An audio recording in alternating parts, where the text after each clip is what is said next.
नमस्कार, एबीपी गंगा में आपका स्वागत है। मैं हूं रोहित सिंह सावल और आप देख रहे हैं देश प्रदेश का सबसे दमदार शो बात तो चुभेगी। कहते हैं बुरे काम का नतीजा होता है बुरा। प्रयागराज कांड के एक शूटर के लिए आज की सुबह ऐसी नतीजे लेकर आई जब यूपी पुलिस की क्राइम ब्रांच की टीम ने उस्मान नाम के इस अपराधी को ढेर कर दिया। पुलिस अधिकारियों की माने तो प्रयाग के कौंधियारा इलाके में उस्मान को घेर लिया गया था। बचने के लिए उस्मान ने फायरिंग कर दी, जिसके बाद क्राइम ब्रांच की टीम के जवाबी एक्शन के दौरान वो मारा गया। एनकाउंटर के बाद मीडिया से बातचीत में ADG law and order Prashant Kumar ने कहा कि सभी आरोपियों को कानून के दायरे में लाया जाएगा, कोई बचेगा नहीं। उन्होंने ये भी साफ कर दिया कि जो भी इन अपराधियों को शरण देंगे या फिर इनकी बचने में मदद करेंगे वो भी एक्शन के दायरे में आएंगे। आज के एनकाउंटर के दौरान एक पुलिसकर्मी भी घायल हुआ। नरेंद्र नाम के सिपाही का इलाज चल रहा है और हालत स्थिर है। ढेर किए गए शूटर उस्मान पर 50,000 रुपए का इनाम था। इस सख्त एक्शन के बाद अतीक गैंग में त्राहिमाम की स्थिति है। माफिया के लोग म्याऊं म्याऊं कर रहे हैं। इस बीच अतीक के परिजन आज मीडिया के सामने आए और उन्होंने सीएम योगी से अपील की कि अतीक अहमद को पूछताछ के नाम पर अहमदाबाद की जेल से उत्तर प्रदेश न लाया जाए। उन्होंने इसकी जगह वीडियो कॉन्फ्रेंसिंग से पूछताछ और सुनवाई की गुहार लगाई। उन्होंने आशंका जाहिर की कि अहमदाबाद की जेल से यूपी लाने के दौरान अतीक का एनकाउंटर हो सकता है। उधर राज्य सरकार ने साफ कर दिया कि कानून अपना काम करेगा। आज बात तो चुभेगी में मैं अतीक गैंग में मचे कोहराम की हर खास बात आपको बताऊंगा। आप बने रहिए मेरे साथ और देखते रहिए बात तो चुभेगी।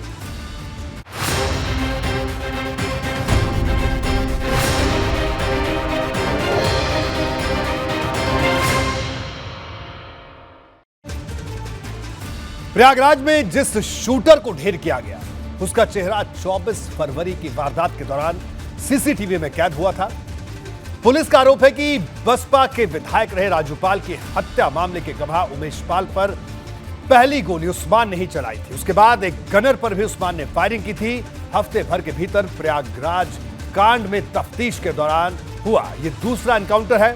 इस बीच बुलडोजर एक्शन की तस्वीर भी सामने आ चुकी है। योगी सरकार ने साफ कर दिया है कि जब तक हर गुनहगार का हिसाब नहीं हो जाता तब तक पुलिस महकमा चैन से नहीं बैठेगा। इस माफिया को मिट्टी में मिला देंगे।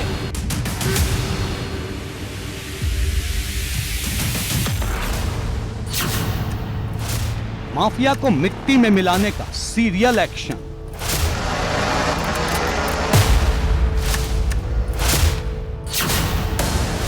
प्रयागराज कांड का एक और शूटर ढेर।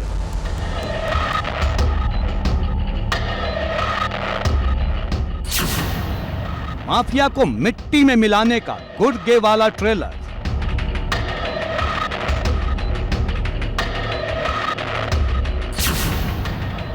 यूपी पुलिस का सफाया संदेश, हर गुनहगार का बचना मुश्किल। ये अभियुक्त जहां भी होंगे हम उनको गिरफ्तार करेंगे तथा सक्षम न्यायालय के सामने पेश करेंगे। अतीक गैंग में कोहराम, परिवार ने किया त्राहिमाम। चर्चित हत्याकांड जो इलाहाबाद में हुआ है उसमें पूछताछ के लिए उनसे जेल से निकाल के उनका एनकाउंटर किया जा सकता है। हम ट्रांसफ़र के बहाने पूछताछ से जैसे भी, और वहाँ पर हमको टॉर्चर करके यही कहा जा रहा था कि वो एसटीएफ से बच नहीं सकता। अतीक के दिन अब ठीक नहीं, माफिया को रहम की भीख नहीं। इस प्रकार के अपराधी जहां कहीं भी छुपे हैं पुलिस के सामने आत्मसमर्पण करें, इसी में उनकी भलाई भी है। और पुलिस पर गोली चलाएंगे तो पुलिस उन पर फूल तो नहीं बरसाएगी। प्रयागराज हत्याकांड में एक एक अपराधी को हम पकड़ेंगे, कड़ी से कड़ी सजा देंगे कानून के तहत। इसके लिए पुलिस और एसटीएफ लगातार काम कर रही है। कठपुतली मारा गया, आका का क्या होगा?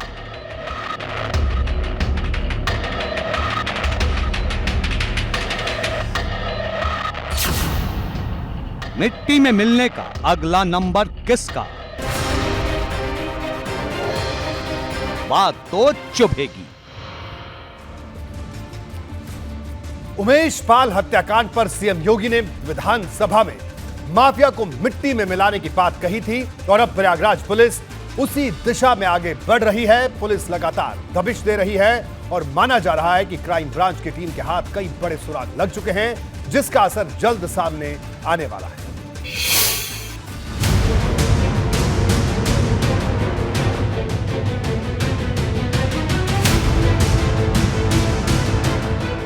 प्रयागराज के धूमनगंज इलाके से करीब 40 किलोमीटर दूर कौंधियारा थाना क्षेत्र में यही वो जगह है जहां पुलिस ने उमेश पाल पर पहली गोली चलाने वाले उस्मान छर्रा को ढेर कर दिया। 24 फरवरी को धूमनगंज क्षेत्र में उमेश पाल की हत्या के 11 दिन के भीतर ये दूसरा एनकाउंटर है। इससे पहले 27 फरवरी को पुलिस ने धूमनगंज क्षेत्र में ही अरबाज को मार गिराया था। पुलिस का संदेश बिल्कुल साफ है, प्रयागराज कांड के शूटर और बमबाज बचेंगे नहीं।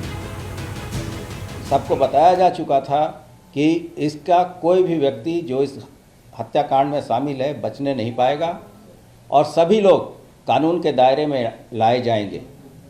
साथ ही साथ जो लोग ऐसे व्यक्तियों को छुपाते हैं या शरण देंगे, वो भी इनको अभियुक्तों को छुपाने और उस हत्याकांड में मदद करने के भागीदार होंगे। एनकाउंटर में मारे गए उस्मान छर्रा पर 50,000 रुपए का इनाम था। पुलिस को खबर मिली थी कि उमेश पाल पर पहली गोली चलाने वाला कौंधियारा थाना क्षेत्र में है। इसके बाद पुलिस उस्मान छर्रा को गिरफ्तार करने पहुंची, लेकिन उस्मान ने पुलिस पर फायरिंग कर दी, जिसके जवाब में पुलिस की ओर से गोलियां चलाई गई। गोली लगने से घायल उस्मान को फौरन हॉस्पिटल ले जाया गया, लेकिन एम्बुलेंस जब तक हॉस्पिटल पहुंची उस्मान छर्रा की मौत हो चुकी थी। मुठभेड़ में एक पुलिसकर्मी नरेंद्र को भी गोली लगी है। इस शूटआउट में शामिल उस्मान, जो कि कौड़ियारा थाने का प्रयागराज का रहने वाला था, वह उसी थाना क्षेत्र में एक साहसिक मुठभेड़ में घायल हुआ। इसमें हमारे प्रयागराज की टीम थी। घायल उस्मान को तत्काल अस्पताल शिफ्ट किया गया, जहां इलाज के दौरान उसकी मृत्यु हुई। उस्मान छर्रा के एनकाउंटर को लेकर पुलिस का दावा अपनी जगह है, लेकिन मारे गए आरोपी उस्मान की बीवी की माने तो पुलिस का दावा सही नहीं। घर में ही थे, 24 तारीख को घर में ही थे, आए थे, घर में भी आए थे। भैया भी हमारे जेल में हैं, बड़े वाले।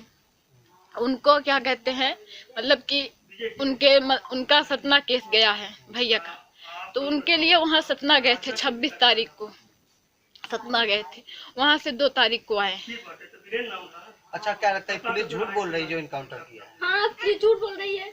इनकाउंटर किया है, लोग जान के किए हैं। बताया जा रहा है कि उस्मान छर्रा का असली नाम विजय चौधरी है, लेकिन पुलिस से बचने के लिए अतीक गैंग ने उसका नाम बदलकर उस्मान कर दिया था। कहा यह भी जा रहा है कि उसने अपना धर्म भी बदल लिया था। जो व्यक्ति दिन दहाड़े एक चुने हुए विधायक की हत्या करवा सकता हो, जो उस हत्या के मुख्य गवाह की हत्या करवा सकते हैं, उसकी सुरक्षा में लगे हुए पुलिस के जवानों की हत्या करवा सकते हो, तो धर्म परिवर्तन भी करा सकते हैं। ये कोई बड़ा आश्चर्य का विषय नहीं है, लेकिन जो भी घटना से संबंधित विषय होंगे पुलिस उसकी विवेचना करेगी और जिस प्रकार के अपराध होंगे, दोष होंगे, उसके हिसाब से कार्रवाई करेगी। इस बीच पुलिस ने उमेश पाल हत्याकांड में शामिल अतीक अहमद के बेटे असद अहमद, गुड्डू मुस्लिम, गुलाम, अरमान और साबिर की तलाश तेज कर दी है। एबीपी गंगा के लिए प्रयागराज से मोहम्मद मोइन और लखनऊ से शैलेश अरोड़ा के साथ ब्यूरो रिपोर्ट। प्रयागराज कांड के मास्टरमाइंड बताए जा रहे माफिया अतीक अहमद के करीबी त्राहिमाम संदेश सुना रहे हैं। खुद अतीक को अपने एनकाउंटर का डर सता रहा है, वो भी तब जबकि वो गुजरात की जेल में बंद है। अतीक पहले ही सुप्रीम कोर्ट में याचिका दाखिल कर चुका है। अब उसके बचाव में उसकी बहन और परिवार के दूसरे लोग आगे आए हैं। प्रयागराज में अतीक के परिजनों ने बाकायदा प्रेस कॉन्फ्रेंस की और पुलिस अधिकारियों पर अतीक के एनकाउंटर की धमकी देने का आरोप लगाए। मामले को सियासी रंग देने की भी कोशिश की।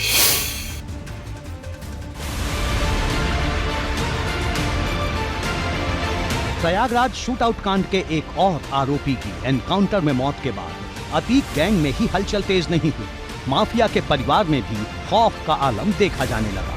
अतीक अहमद की बहन आयशा नूरी अपने भाई और पूर्व विधायक अशरफ की पत्नी जैनब फातिमा और एक और परिजन के साथ मीडिया के सामने आई और अपने आरोपी भाइयों की हत्या की आशंका जता दी। सर, हमको टॉर्चर यही किया गया कि तुम्हारे भाई बचेंगे नहीं, इनकाउंटर कर दिए जाएंगे। पूरे दावे से वो लोग हमसे बोल रहे थे, अमिताभ यश जी और ये श्री। सर, हम कैसे रह सकते हैं? हमारे बच्चे, हमारा घर परिवार एक तरफ, हमें अपने भाइयों की जान की चिंता है सर। अतीक की बहन का आरोप है कि जब से उनकी भाभी यानी अतीक अहमद की पत्नी शाइस्ता परवीन ने प्रयागराज के मेयर का चुनाव लड़ने का ऐलान किया है, तभी से उनके परिवार को फंसाने की साजिश हो रही है। हमको बहुत टॉर्चर किया गया और ये कहा गया कि एसटीएफ के अधिकारी अमिताभ यश जी और पुलिस प्रशासन चर्चित हत्याकांड जो इलाहाबाद में हुआ है उसमें पूछताछ के लिए उनसे जेल से निकाल के उनका एनकाउंटर किया जा सकता है। वो बाहर निकालते हुए कुछ भी किसी भी तरह हत्या कर सकते हैं। अतीक की बहन अपने भतीजे यानी अतीक के बेटों को भी निर्दोष बता रही है। दावा है कि उसके परिवार का इस हमले से कोई लेना देना नहीं और पुलिस का एक्शन सही नहीं है। अभिलाषा नंदी जी ने हमारे भाई से करीब 5 करोड़ रुपया उधार लिया था। हम अपनी भाभी शाइस्ता परवीन के साथ गुजरात अपने भाई से मिलने गए थे, तो भाई साहब ने यही कहा था कि शाइस्ता नंदी से हमारा उधार पैसा मंगवा लो। नंदी जी ना तो हमारा फ़ोन उठा रहे हैं ना हमसे बात हो पा रही है। तो जब ये मेयर प्रत्याशी घोषित हुई, जब से इन्होंने बसपा ज्वाइन किया है, तब से जो अभिलाषा नंदी है वो ये नहीं चाह रही हैं, जो 10 साल से यहाँ पर मेयर है, वो किसी तरह नहीं चाह रहे हैं कि शाइस्ता परवीन मेयर के लिए इलेक्शन चुनाव लड़े। वहीं अतीक अहमद के छोटे भाई और पूर्व विधायक अशरफ की पत्नी जैनब फातिमा ने आरोप लगाया कि उन पर पुलिस शाइस्ता परवीन और अतीक के बेटे असद अहमद के बारे में जानकारी देने के लिए दबाव डाल रही है। मैं अपने मायके में थी, वहाँ पे आती है प्रशासन और एसटीएफ वाली टीम, हम लोग को उठा के बहुत टॉर्चर करके ले जाती है। अगर नहीं चलोगी तो गन दिखा के और ये करके बहुत परेशान किया। मेरे 4 बच्चे छोटे छोटे हैं, मैं अपने मायके में रहती हूँ और यही कह रही थी कि अगर नहीं चलोगी तो हमारे जेठ और हमारे पति को जान का बहुत खतरा है। दिलचस्प बात यह है कि अतीक की बहन आयशा ने सीएम योगी के माफिया को मिट्टी में मिलाने के बयान को नेता प्रतिपक्ष अखिलेश यादव के उकसावे पर दिया गया बयान करार दिया। उस समय मीडिया के चैनल से हमने भी देखा था, जब ये हत्याकांड हुआ था, उस समय हाउस में विधानसभा में मुख्यमंत्री जी को श्री अखिलेश जी ने बहुत उकसाया था। ये बयान के लिए, इस बयान के लिए बहुत उकसाया था और माननीय मुख्यमंत्री जी ने ये बयान दिया। अब इस बयान से ये अमिताभ यश जी को पूरा मौका मिल गया।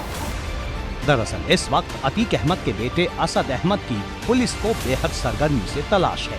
असद उमेश पाल हत्याकांड के मुख्य आरोपियों में है। असद इस वारदात के उन 5 फरार आरोपियों में शामिल है जिस पर 2.5 लाख रुपए का इनाम घोषित है और जिसे इस वक्त गिरफ्तार करने के लिए पुलिस अलग अलग ठिकानों पर लगातार छापेमारी कर रही है। प्रथम प्रयास अभियुक्त को गिरफ्तारी का रहे, लेकिन जब बदमाशों के द्वारा फायरिंग की जाती है, जैसा कि आपने धूमनगंज के केस में देखा, तो पुलिस कानून के द्वारा दिए गए अधिकार के तहत सेल्फ डिफेंस में कार्रवाई करती है। पुलिस की रफ्तार बता रही है कि जल्द ही तमाम फरार गुनहगार कानूनी शिकंजे में फंस सकते हैं, जिससे अतीक के गैंग में कोहराम मचा है। उधर अतीक की याचिका पर सुप्रीम कोर्ट में 17 मार्च को अगली सुनवाई होनी है। एबीपी गंगा के लिए प्रयागराज से मोहम्मद मोइन के साथ ब्यूरो रिपोर्ट। उमेश पाल हत्याकांड के उन इनामी आरोपियों के बारे में बता दें जिनके इस वक्त दिन रात तलाश चल रही है और जिनका हिसाब बाकी है। इनका नंबर किसी भी वक्त आ सकता है। उमेश पाल हत्याकांड के इनामी आरोपी कौन कौन है, जल्दी से आपको उनके बारे में बताता हूं। असद अहमद, ये अतीक अहमद का बेटा है। 2.5 लाख रुपए का इनाम इसके ऊपर है। अरमान 2.5 लाख रुपए का इनाम है। गुलाम 2.5 लाख रुपए का इनाम इस पर भी है। गुड्डू मुस्लिम 2.5 लाख रुपए का इनाम गुड्डू मुस्लिम पर भी है। साबिर 2.5 लाख का ही इनामी साबिर भी घोषित किया गया है। और अब आपको यह भी बता दें कि उमेश पाल हत्याकांड में पुलिस की कार्रवाई किस तरह आगे बढ़ी और अब कहां तक पहुंची है। कहां तक पहुंची पुलिस की कार्रवाई, जरा इसको समझिए। 24 फरवरी उमेश पाल की प्रयाग के धूमनगंज में हत्या होती है। हमले में गनर संदीप निषाद की मौत, गनर राघवेंद्र सिंह घायल। 25 फरवरी अतीक अहमद सहित 14 लोगों पर मामला दर्ज होता है और 25 फरवरी सीएम योगी का विधानसभा में बयान आता है कि माफिया को मिट्टी में मिला देंगे। 27 फरवरी प्रयागराज के धूमनगंज में शूटर अरबाज का एनकाउंटर होता है जिसमें वो ढेर हो जाता है। 27 फरवरी मामले में पहली गिरफ्तारी, आरोपी एलएलबी छात्र सदाकत खान गिरफ्तार होता है और 28 फरवरी 5 आरोपियों पर 50-50 हजार का इनाम घोषित किया जाता है। 1 मार्च अतीक के करीबी जफर अहमद के घर पर बुलडोजर चलाया गया। इसी घर में अतीक की पत्नी शाइस्ता परवीन के साथ रहती थी। 1 मार्च हमले में घायल दूसरे सिपाही राघवेंद्र सिंह की इलाज के दौरान मौत। 2 मार्च माफिया अतीक के करीबी सफदर अली के मकान पर भी बुलडोजर चला और 3 मार्च को अतीक के बेटे असद का नाम एफआईआर में जोड़ा गया। 4 मार्च जेल से रंगदारी मांगने का एंगल सामने आया। 5 मार्च अतीक के दोनों बेटों के बारे में पुलिस ने जानकारी दी। पुलिस ने बताया कि दोनों नाबालिग बेटे बाल संरक्षण गृह में हैं। 5 मार्च पुलिस ने 5 फरार आरोपियों पर इनाम को बढ़ाकर 2.5 लाख रुपए किया 50,000 से। और 6 मार्च हमले में शामिल शूटर उस्मान उर्फ छर्रा एनकाउंटर में ढेर हुआ, यानी आज की बात है। बहरहाल आगे बढ़ते हैं। पूरे प्रयागराज में इस वक्त उमेश पाल हत्याकांड की चर्चा है। आज पुलिस ने एक आरोपी सदाकत के ठिकाने को भी सील कर दिया। सदाकत पहले ही गिरफ्त में है। इस दौरान उसने कई खुलासे किए। इसी दौरान ये बात सामने आई थी कि इलाहाबाद यूनिवर्सिटी के मुस्लिम हॉस्टल में सदाकत के कमरे में ही हत्या की साजिश रची गई थी। सदाकत यहां अवैध ढंग से रहता था। आज यहां किस तरह का एक्शन हुआ, इसकी आंखों देखी रिपोर्ट देखी। पुलिस का दावा है कि उमेश पाल शूटआउट केस की साजिश प्रयागराज के इलाहाबाद सेंट्रल यूनिवर्सिटी के इसी मुस्लिम बोर्डिंग हॉस्टल में रची गई थी। कमरा नंबर 36 में रची गई थी। उसी से में सदाकत नाम का जो इकलौता आरोपी अब तक गिरफ्तार हुआ है, इसी में रहता था और इस वक्त हम उसी जगह पर हैं जहां पर यह कार्रवाई चल रही है। सबसे पहले हम आपको कमरों को सील किया जा रहा है। बता दें, मुस्लिम बोर्डिंग हॉस्टल में 107 कमरे हैं और सभी 107 कमरों को खाली कराकर सीलिंग की कार्रवाई की जा रही है। पुलिस प्रशासन की मौजूदगी में यह कार्रवाई की जा रही है। बड़ी संख्या में पीएससी को भी तैनात किया गया है और आपको हम चलेंगे दिखाएंगे कि किस तरीके से ये सील करने की कार्रवाई लगातार आगे बढ़ती जा रही है। और देखिए, ये पूरा आपको हॉस्टल जो है इस वक्त छावनी में तब्दील नज़र आ रहा होगा और ये हम आपको दिखाएंगे। ये है कमरा नंबर 36 जिसमें सदाकत रहता था, जहाँ पर साजिश रची गई और पूरे हॉस्टल के 107 कमरों में सिर्फ एक कमरा यही है जिसमें लोहे का दरवाज़ा लगा हुआ है। हमने बाकी कमरे आपको दिखाए जहाँ पर लकड़ी के दरवाजे लगे हुए थे, लेकिन ये इकलौता ऐसा कमरा है जहाँ पर लोहे का दरवाज़ा लगा था। जो सर, उमेश पाल हत्याकांड के केस में सदाकत का नाम आया था। हॉस्टल को अवैध छात्र थे, तो उसकी वजह से सारे हॉस्टल के 107 कमरे उनको सील किया जा रहा है। कुल कितने लोग थे इस कमरे में? सारे कमरों में। ये बताइए कि जो सदाकत था वो लीगली रह रहा था या इलीगल रह रहा था? अवैध तरीके से रह रहे थे। आप लोगों ने पहले कोई प्रयास नहीं किया था, कोई जानकारी नहीं दी थी?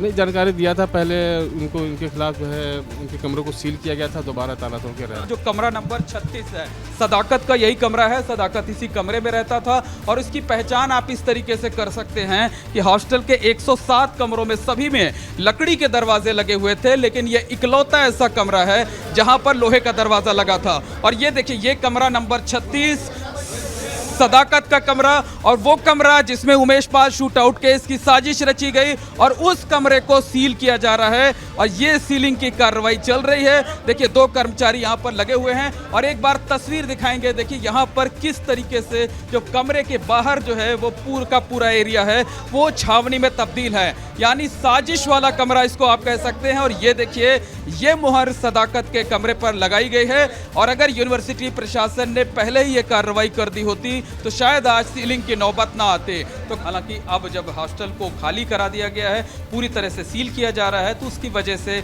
तमाम दूसरे छात्रों को दिक्कतों का सामना करना पड़ रहा है। कैमरामैन अनुराग द्विवेदी के साथ मोहम्मद मोइन, एबीपी गंगा, प्रयागराज। बात राहुल गांधी के नाम अखिलेश यादव के संग्राम संदेश की। 2019 में अमेठी सीट पर हार के बाद से अब तक कांग्रेस ये तय नहीं कर पाई है कि आने वाले लोकसभा चुनाव में अमेठी से उम्मीदवार कौन होगा, क्या राहुल गांधी चुनाव लड़ेंगे या नहीं।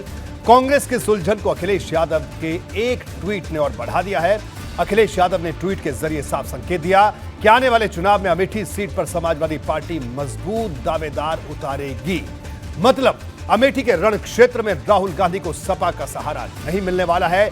यही नहीं, संकेत तो यह भी है कि रायबरेली में भी सपा अपनी रणनीति बदल सकती है।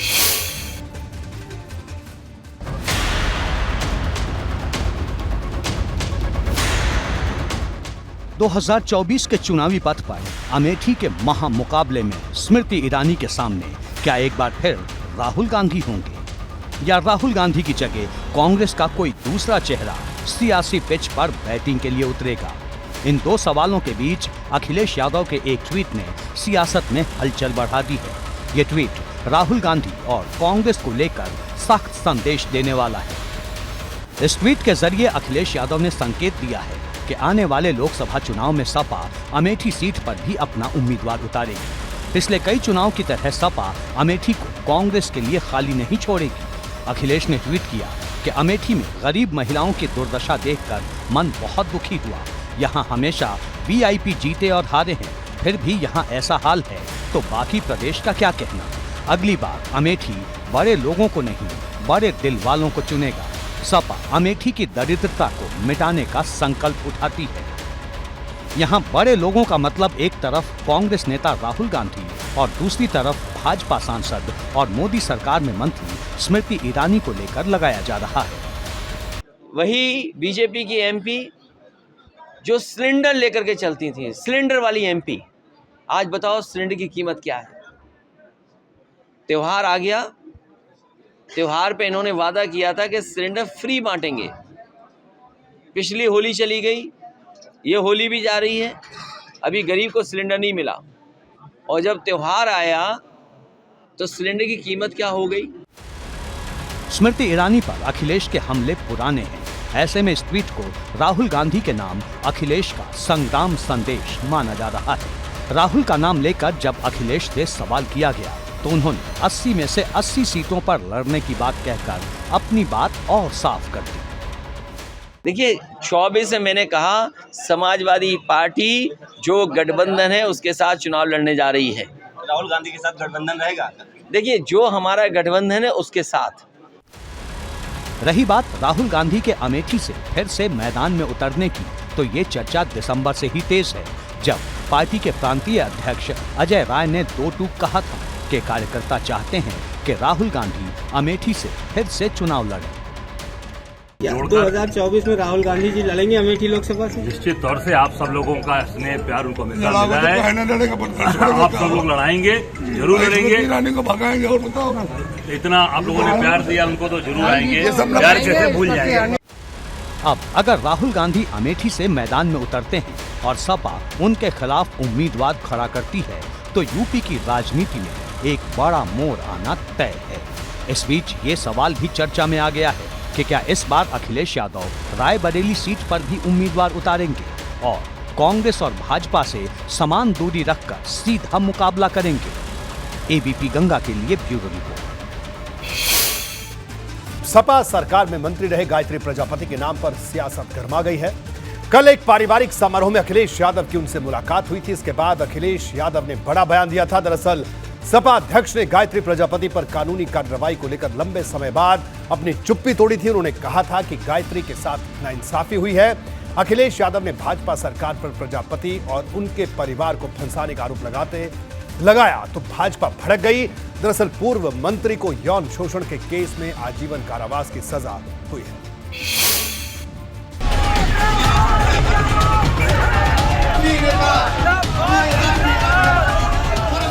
गायत्री प्रजापति उनके साथ अन्याय हुआ है, उनके परिवार के साथ अन्याय हुआ है। अखिलेश यादव के चरणों में झुके पूर्व मंत्री गायत्री प्रजापति और उनकी विधायक पत्नी महाराजी देवी की इस तस्वीर ने सियासत में तपिश बढ़ा दी है।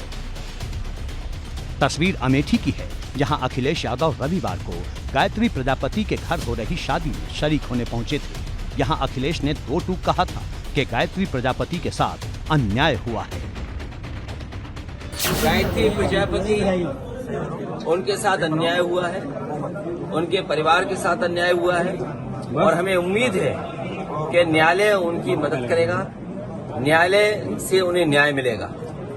और यही भारतीय जनता पार्टी के लोगों ने और इनके लोगों ने न जाने कितने लोगों को झूठा फंसाया है। अखिलेश यादव ने गायत्री प्रजापति को योगी सरकार का पीड़ित बता डाला तो भाजपा भड़क गई। गायत्री प्रजापति जो उन्हीं की सरकार के मंत्री थे, गिरफ्तारी हुई थी तो उनकी सरकार के समय गिरफ्तारी हुई थी। इस समय एक फैशन बन गया है राजनीति के अंदर, वो चाहे सपा हो, चाहे कांग्रेस हो, चाहे अन्य भ्रष्टाचार के आरोपी दल हों, चाहे किसी प्रकार के अपराध के षड्यंत्र के दोषी हों, अगर उनके खिलाफ कोई कार्रवाई हो तो वो सीधे भाजपा की सरकार को दोषी ठहरा देंगे। हालांकि एक तथ्य ये है कि यौन शोषण केस में सपा सरकार में मंत्री रहे गायत्री प्रजापति पर केस दर्ज करने के आदेश सुप्रीम कोर्ट ने दिए थे। साल 2014 में गायत्री प्रजापति पर साथियों के साथ गैंग रेप का आरोप लगा। 16 फरवरी 2017 को सुप्रीम कोर्ट ने यूपी पुलिस को केस दर्ज करने का आदेश दिया। 18 जुलाई 2017 को गौतमपल्ली थाने में यौन शोषण का केस दर्ज हुआ। 10 नवंबर 2021 को गायत्री प्रजापति को कोर्ट ने दोषी करार दिया। 12 नवंबर 2021 को गायत्री प्रजापति समेत 3 को आजीवन कारावास की सजा सुनाई गई। इसके अलावा गायत्री प्रजापति के खिलाफ मनी लॉन्ड्रिंग को लेकर भी केस दर्ज है। विजिलेंस ने 26 अक्टूबर 2020 को आय से अधिक संपत्ति का केस दर्ज किया था, जिसे आधार बनाते हुए ईडी ने गायत्री प्रजापति के खिलाफ जनवरी 2021 में मनी लॉन्ड्रिंग का केस दर्ज किया। इस मामले में ईडी अब तक 65 करोड़ से ज्यादा की संपत्ति जब्त कर चुकी है। अखिलेश यादव ने गायत्री प्रजापति पर ईडी की कार्रवाई को लेकर सवाल उठाए तो ये बात भाजपा को नागवार गुजरी। पार्टी ने सपा पर चुभने वाला पलटवार किया है। जब उनके पास कोई मुद्दे नहीं हैं तो इस सब चीज़ों में ही अपने आप को विपक्ष जो है रहता है, क्योंकि विपक्ष के पास कोई इस तरह का कोई अब मुद्दा नहीं रह गया है। गायत्री प्रजापति जी उनके पार्टी के सदस्य हैं और उनकी पत्नी समाजवादी पार्टी की एमएलए हैं, तो ऐसे लोग समाजवादी पार्टी में ज़्यादा हैं तो अपने कार्यकर्ताओं की बात वो करते हैं। मतलब गायत्री प्रजापति और उनके परिवार पर कानूनी कार्रवाई को लेकर जो सवाल अखिलेश यादव ने सरकार पर दागे थे, उन सवालों की दिशा भाजपा ने अखिलेश की ओर मोड़ दी है। एबीपी गंगा के लिए ब्यूरो रिपोर्ट। कल ही समाजवादी पार्टी समेत विपक्ष के 8 दलों ने पीएम मोदी को चिट्ठी लिखी थी। इस चिट्ठी में आरोप लगाया गया था कि भाजपा सरकार के दबाव में जांच एजेंसियां विपक्ष के नेताओं को परेशान कर रही है। इसके अगले ही दिन भ्रष्टाचार के एक मामले में आज सीबीआई की टीम राबड़ी देवी के घर पहुंच गई। राबड़ी देवी राष्ट्रीय जनता दल की वरिष्ठ नेता और बिहार की पूर्व सीएम हैं। मामला नौकरी के बदले जमीन केस का है, जिसमें सीबीआई टीम राबड़ी से पूछताछ के लिए उनके घर पहुंची थी। इस पर राजनीति का पारा चढ़ गया है।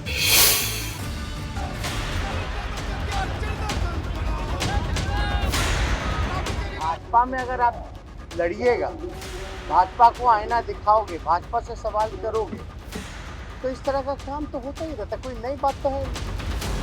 अरे हजारों बार परेशान करेंगे हम लोग, बोलेंगे 2024 से पहले क्या इस तरह के डराने की कोशिश लग रही है आप?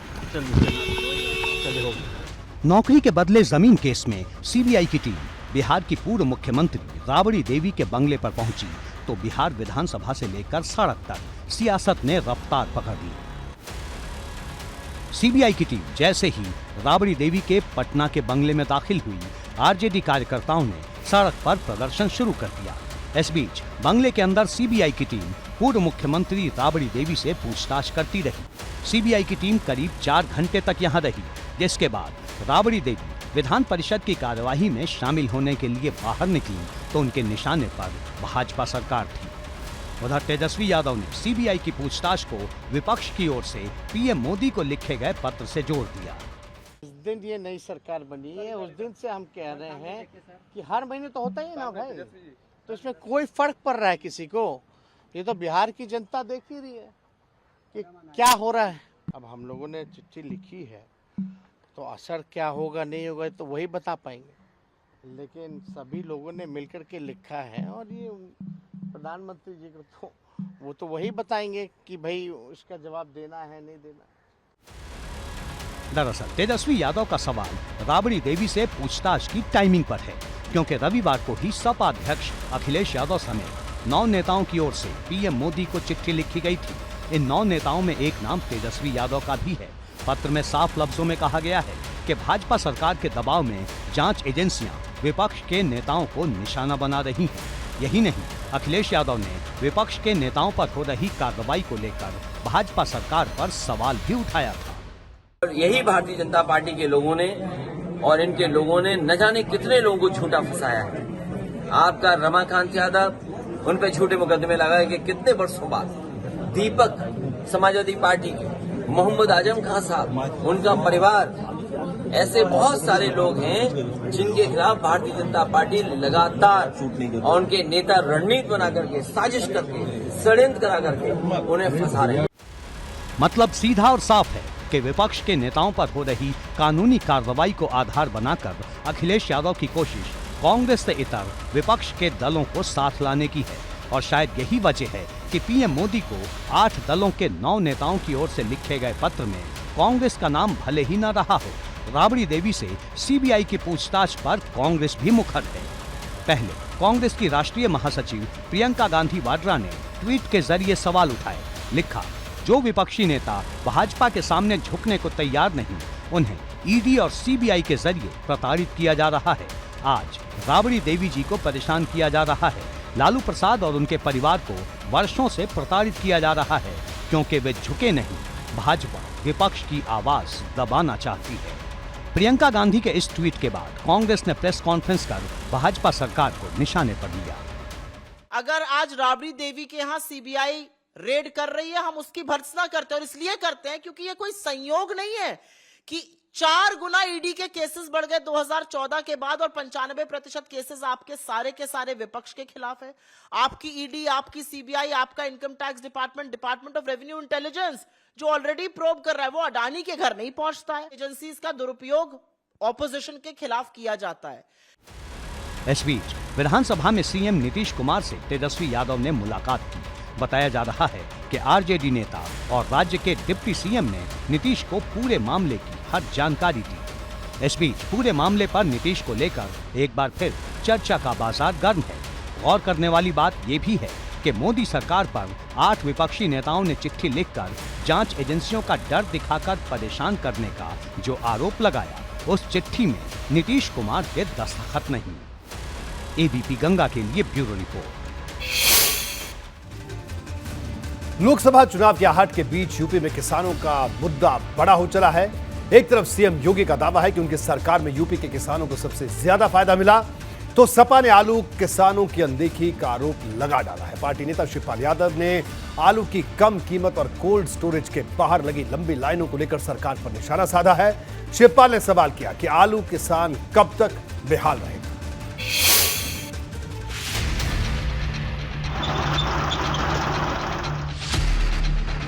2017 के पहले क्या स्थिति थी प्रदेश के अंदर किसानों की?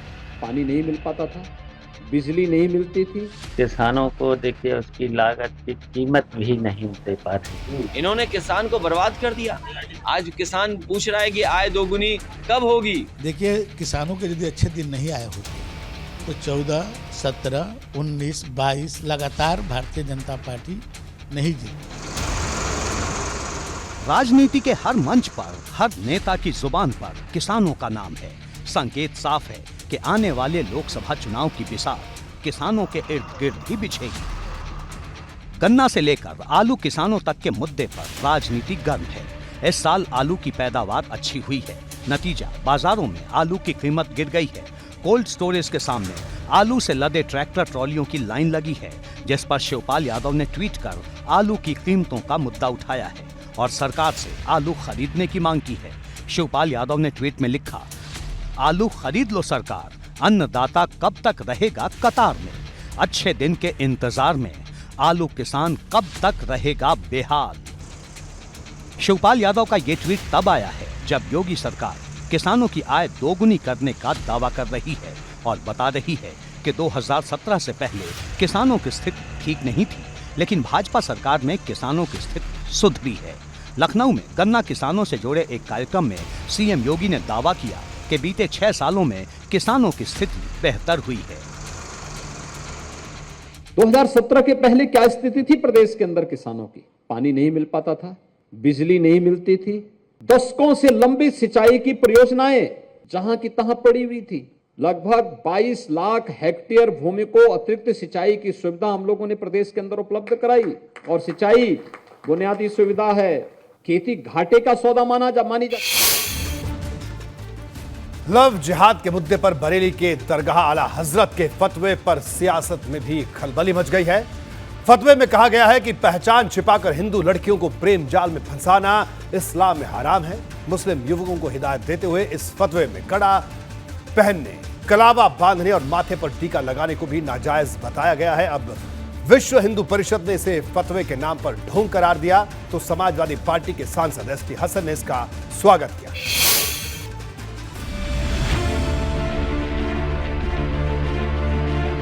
बरेली के मशहूर दरगाह आला हजरत से लव जिहाद के खिलाफ आए इस फतवे ने सबको चौंका दिया, क्योंकि इससे पहले लव जिहाद के मुद्दे पर किसी तरह का कोई फतवा कभी सामने नहीं आया था।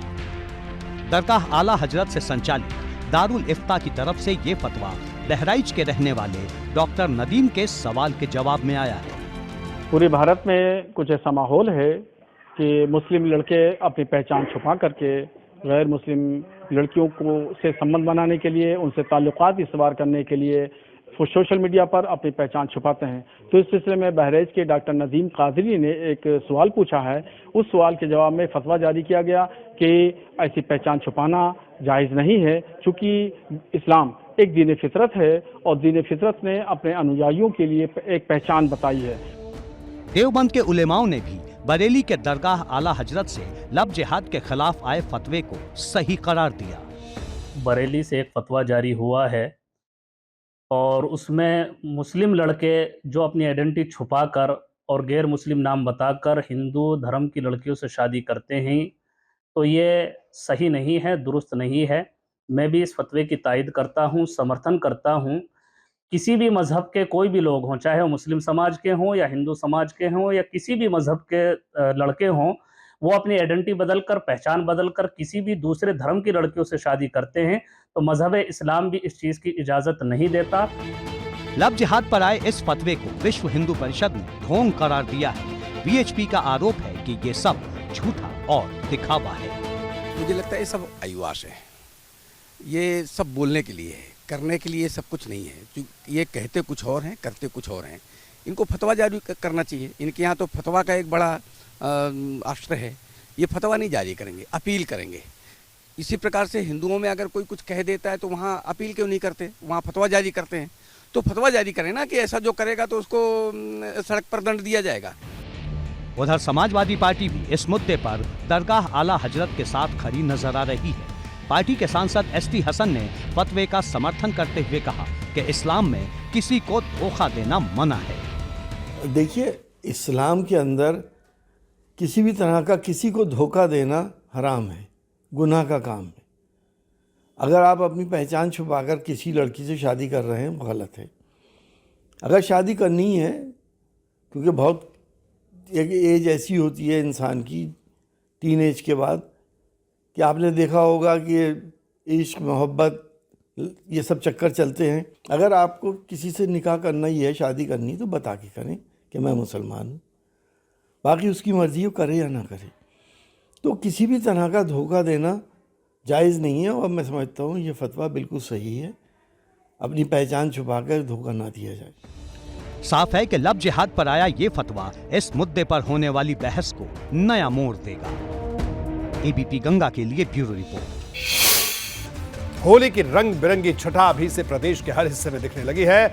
बात मथुरा की हो या फिर गोरखपुर और अयोध्या की, हर शहर में होली को लेकर उत्साह देखने को मिल रहा है। गोरखपुर में होलिका दहन शोभा यात्रा के दौरान सीएम योगी ने फूलों की होली खेली और लोगों को रंगों के त्योहार की शुभकामनाएं दी। वहीं वाराणसी में होली की अलग तस्वीर देखने को मिल रही है। गोरखपुर की गलियां होलीमय हैं और होली के रंग में डूबे हैं मुख्यमंत्री योगी आदित्यनाथ। रंग उत्सव से पहले सीएम योगी ने गोरखपुर में होलिका दहन शोभा यात्रा कार्यक्रम में शिरकत की। पहले भक्त प्रहलाद की आरती की, फिर कार्यक्रम में मौजूद लोगों पर फूलों की बारिश कर होली की शुभकामनाएं दी। आप सबको होली की हार्दिक बधाई है। बहुत ही महत्वपूर्ण अवसर है जब 96 वर्षों की विरासत को इस होलिका दहन समिति के द्वारा प्रतिवर्ष उमंग और उत्साह के साथ इस कार्यक्रम को आगे बढ़ाया जाता है। गोरखपुर ही नहीं, अयोध्या से लेकर मथुरा तक हर शहर होली के रंग में रंग गया है। बाबा विश्वनाथ की नगरी वाराणसी में होली का अलग ही रंग देखने को मिल रहा है। यहाँ होली के रंगों के साथ संगीत की सुरलहरी है, जिसमें हर एक व्यक्ति रंगा हुआ है। जय श्री राम सब बोली है, दुनिया के नेता सब जुट गई हैं, दुनिया के नेता सब जुट गई हैं, दुनिया के नेता सब जुट गई हैं। होता सम्मेलन होली में, बन के बाटे रसब हिंदू, बन के बाटे रसब हिंदू, जय श्री राम सब बोली है। मथुरा वृंदावन के तो कहने ही क्या, यहाँ की गलियां रंग और गुलाल से सराबोर हैं। हर जगह पारंपरिक होली का रंग बिखरा है। विदेशों से आने वाले सैलानी भी इस मस्ती में डूबे हैं। आकाशी तो रंग बिरंगी है, एकरा में राजनीति के रंग का बा कि सारा रा रा रा रा रा रा रा रा रा रा रा रा रा रा रा जोगी जी सारा रा रा, वाह भाई वाह, वाह खिलाड़ी वाह, कि गुंडा बदमाशन के गेम भइल ओभर हो, गेम भइल ओभर, गुंडा बदमाशन के गेम भइल ओभर, हाय हाय गरजे बाबा के बुलडोजर बोला हई रे हा। भोलेनाथ की नगरी काशी जो परंपरा से भरा हुआ है, ये शहर संगीत की परंपरा हो, साहित्य की परंपरा हो, तो मैं संगीत से जुड़ा हूँ और शास्त्रीय कलाकार कैसे होली गाते हैं और लोक कलाकार कैसे होली गाते हैं, और यहाँ की परंपराओं के बारे में हम लोग अपने गीतों के माध्यम से। अब बात भगवान राम की नगरी अयोध्या की। यहाँ राम जन्मभूमि मंदिर में खास तैयारी है। होली से पहले अयोध्या के साधु संत रामलला का आशीर्वाद लेने पहुंचे। साधु संतों ने निर्माणाधीन राम मंदिर के भी दर्शन किए। इस दौरान साधु संतों को रामलला मंदिर के निर्माण की प्रगति की भी जानकारी दी गई। बताया जा रहा है कि अप्रैल में मंदिर की छत डाली जाएगी। ये होली अयोध्या के लिए इसलिए खास है क्योंकि अस्थायी मंदिर में रामलला की ये आखिरी होली होने जा रही है, जिसे यादगार बनाने की तैयारी है। बहुत भव्य दिव्य होगी और बड़े उत्साह के साथ होली अंतिम है, क्योंकि यह अस्थायी मंदिर में इसने यादगार रहे ऐसे रूप में मनाई जाएगी।